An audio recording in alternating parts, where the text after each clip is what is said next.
Hey friends, Tom Wiley here. I've got an update for you on how our goats are doing. We haven't said much about it yet, but we have a handful of Nigerian Dwarf goats now that we got for milking. It's a new experiment for us.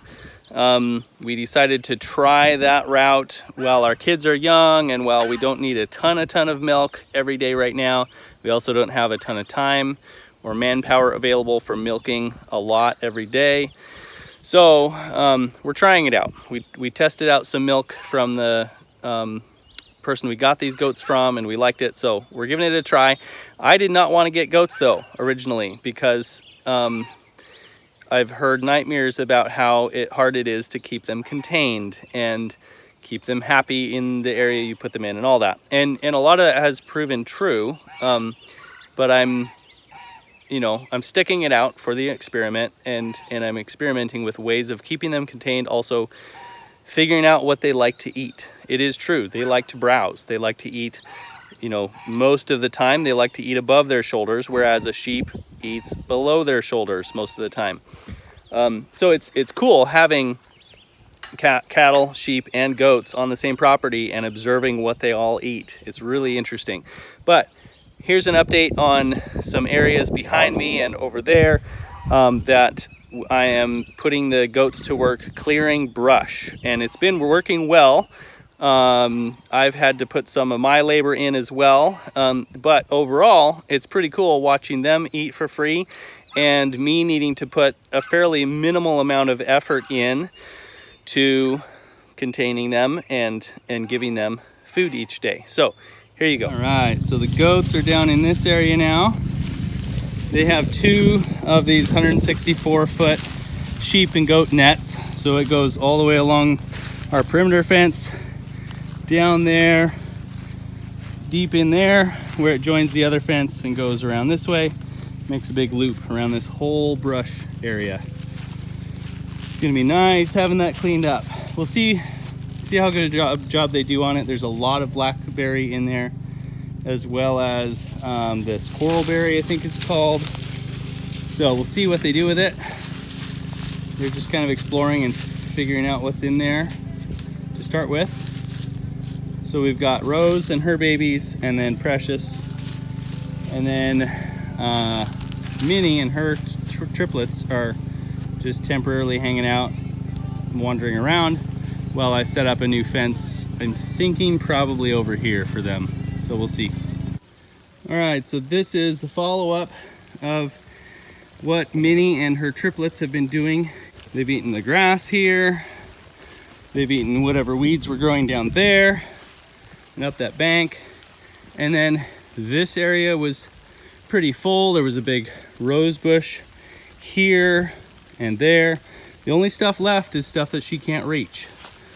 You can see they cleared out that, but they can't reach that stuff. So I went in and I cut. This rose bush was way up there where she couldn't reach it, but she had cleared all this under stuff. So I cut them all off and yanked them out here. So now they're going to town, eating all those leaves. And then we will burn all the brush that's left. If we had a chipper, I would chip it. But we'll probably just burn it. So it's getting better. I want to get so that under this tree is not this huge brush mess of thorny vines and all the junk there. So there's also little trees where she ate as high as she could reach. So that one you could see at the top, I snapped it off right there and just laid it down so she can eat those leaves now. Same with, there was a little sapling here that I broke off and bent over so she can eat it. So it's working. They're doing a good job. All right, and this is what this area looks like now. A few days later, I have moved the goats on to a different area. You can see the chicken tractor back there. But this is what they did to this area. This used to be solid rose bush and vines and all kinds of junk in here, but that's all gone. You can see the ends of the limbs that I cut off the cedar tree. I just piled them in here for now. I want animals to be able to get under there for shelter, but they need to be able to actually get under there. And I would like to be able to get under there too. Before, I have run a fence through the middle of this so that two different sections of animals could have shelter under the same tree. but I had to bushwhack my way through.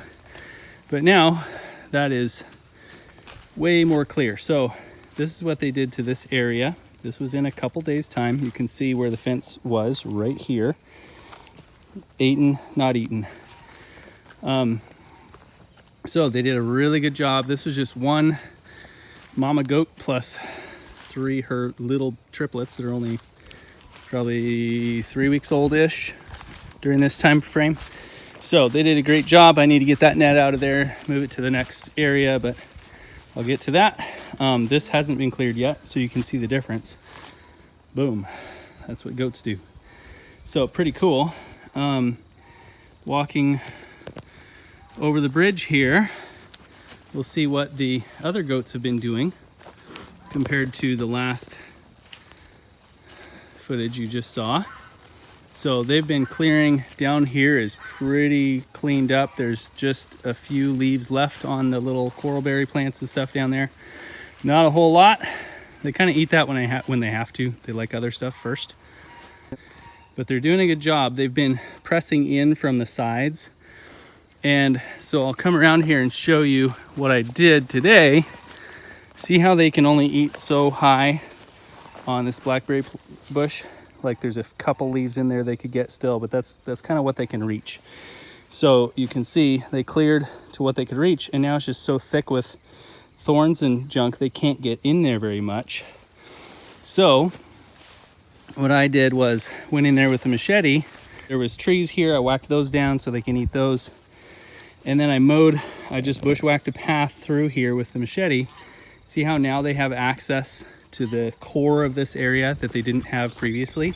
So now they can attack like this clump from more, from more sides, this clump from more sides. I whacked down a bunch of little trees that were in here, including right here. And then I'd like to do another one here, but I'm out of time and energy for today. Some more trees down so they can clean those up. See how they've cleared to the point where they could reach. Then I whacked another trail through here. So now they can attack that area and this area that they previously could not access very easily.